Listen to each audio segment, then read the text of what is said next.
আসসালামু আলাইকুম বন্ধুগণ। অতিরিক্ত গরমের কারণে যারা কৃষক আছে তাদের সম্পূর্ণ ফসল নষ্ট হয়ে যাচ্ছে। যেমন তাদের সাথে সাথে আমারও অনেক ফসল নষ্ট হয়ে গেছে। যে বড় ধরনের একটা ক্ষতির মুখে পড়ে গেছি।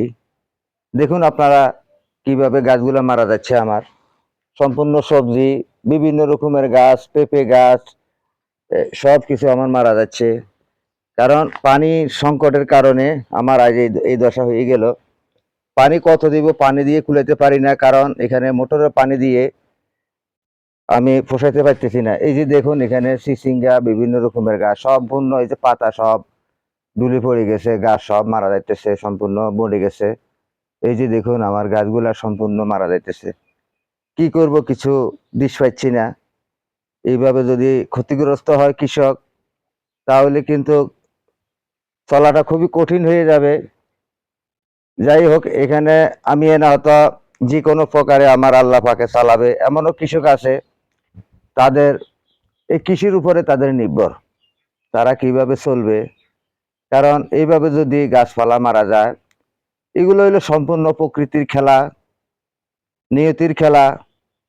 কারণ আমি কখনো এই বৈশাখ মাসে দেখি নাই যে বৃষ্টি হয় নাই, কিন্তু বৃষ্টি হচ্ছে, অন্য অন্য দিকে হচ্ছে, এইদিকে বৃষ্টি হচ্ছে না। এটা হলো আমাদের চট্টগ্রাম হাটাজারিতে ফোটা মাত্রই বৃষ্টি নাই।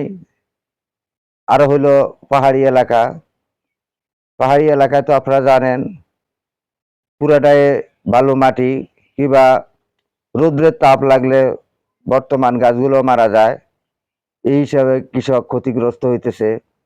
আপনারা যেখান থেকে আমার এই ভিডিওগুলো দেখতেছেন, আপনাদের কিরকম ক্ষতি হচ্ছে অবশ্যই কমেন্ট করে জানাবেন।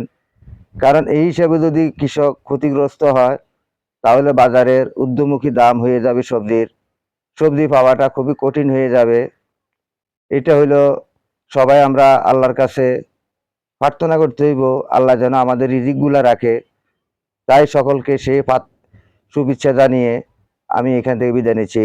আসসালামু আলাইকুম।